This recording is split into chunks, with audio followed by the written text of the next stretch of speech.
The White House has just decided we're going to ignore the courts, we're going to ignore the activists, we're going to ignore the lawyers, and focus on this, sort of define this guy as the epitome of a criminal. Yeah. And once you define him that way, the whole issue is get him out of the country, and we'll let the lawyers argue about the details. But now, earlier this month, the U.S. Supreme Court paused the Trump administration's effort to deport alleged members of a Venezuelan gang who are currently being held in Texas.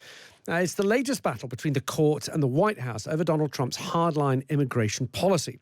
Well, we're joined now in the studio by Michael D. Shear, Pulitzer Prize-winning journalist, White House correspondent for the New York Times, and author of Border Wars: Inside Trump's Assault on Immigration. Michael, great to see you. Thanks for coming in. Absolutely. Thanks for having me. We were just talking there in the break that you covered Trump's first administration, and you've described the second one. Well, it's like that one, only on steroids. I mean, they're going faster, they're pushing harder to achieve their agenda. The one that we're talking about here, obviously, is their immigration agenda. They tried lots of different ways in the first term to push back, to sort of shut the border down, to keep immigrants out. Now they're going even further by not only trying to keep folks out, but aggressively trying to deport people who are already in the country. I want to get into some of the specifics there in just a moment. Why do you think that these, I mean, we're not even hit the first 100 days yet. We're a little bit of way. Right. But why do you think you have seen this administration move so quickly? Some have suggested that perhaps they are looking ahead to the midterms, which, you know, they come round fast, halfway 2 through. years, right. And perhaps those midterms might not be kind to the Trump administration, and therefore lose both houses and make things difficult for Trump.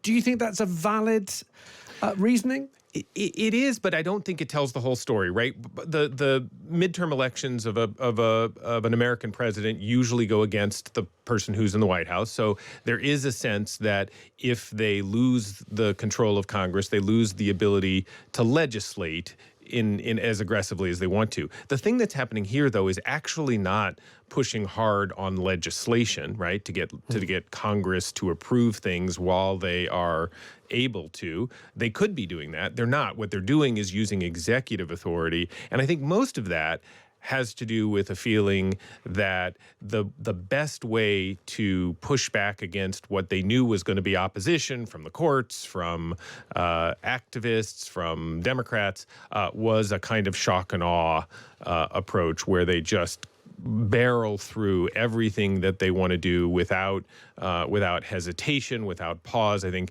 there's a fellow who's one of Trump's top advisors named Stephen Miller, who's really the architect of the whole anti-immigration agenda. And I think he learned the lesson last time that time is not on his side. Right. The minute that you hesitate, the minute that you offer up a proposal and let it be criticized, it slows down the process. Better to just do things, do and then apologize later if you have to. Right. Okay. I mean, but they're not really apologizing much. But what a way to run a country. Right. Let's talk about this man who has found himself in the center of this whole immigration debate. He was deported to El Salvador. The court said, you've made a mistake. The government admitted that they'd made a mistake.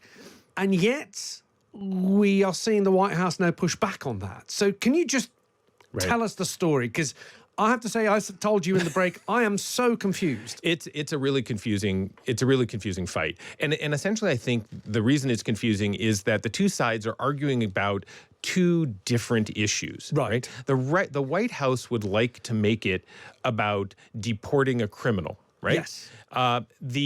The people who are on the side of this man and arguing that he should be brought back to the United States are really not arguing about whether or not he is or was a criminal. That is still up for debate. You could go to a court and hash that out.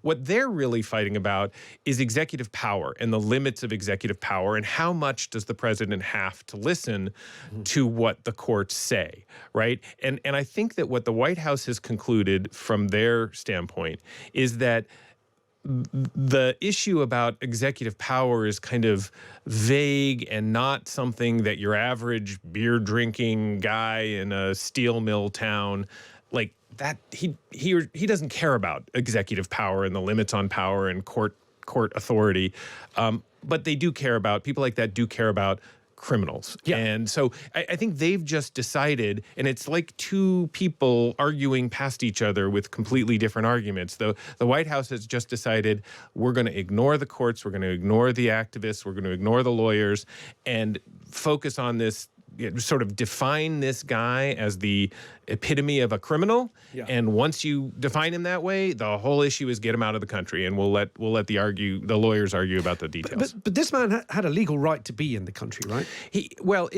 Yes. I mean, what happened was he had come to the country illegally. Yeah. He had married, had a family, got into a couple of relatively minor scrapes, and they found out he was illegal, and they said, you got to go.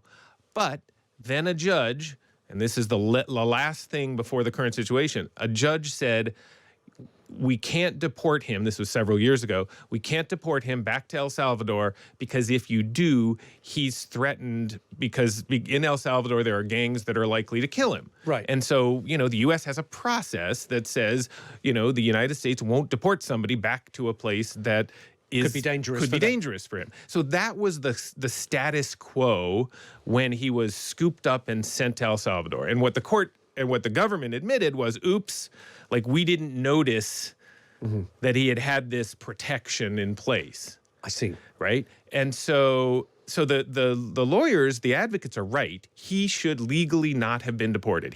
There was a protective order in place saying do not deport. The administration sort of ignores that and says, yeah, but he was in the country illegally. He's a criminal. We have evidence that he was part of a gang. All of that's very fuzzy. They haven't, and the advocates will say, the people on his behalf will say, look, if you feel confident, you, the government, feel confident that he's a criminal and that you could prove that in a court, bring him back, put him before a court. Let's have it out. Let's hash out all the evidence. And if he is a criminal, if that court decides it, then you can send him back. I'm now finally on top of the story. Thank you, Michael. Just before we go, the trade is another big issue, of course. Now, it could be viewed that the UK, in that first big announcement in the Rose Garden with the boards and the strange tariffs on islands with penguins, but it could be seen that the UK got off lightly because we had the minimum, that 10%. Right. The EU got 20%. Now everyone's on 10%. At least for those 90 days or whatever's left of those 90 days. But also we're getting from the White House that 10% is the lowest it's going to go. So when it comes to a UK-US trade deal, where's the benefit? Yeah, well, that's a really good question. I think the UK is they do have some auto tariffs and all that could be taken off if there was some kind of a deal. But unless they can convince the president that there is some way that he's going even lower than the 10%, it's hard to see where that deal is.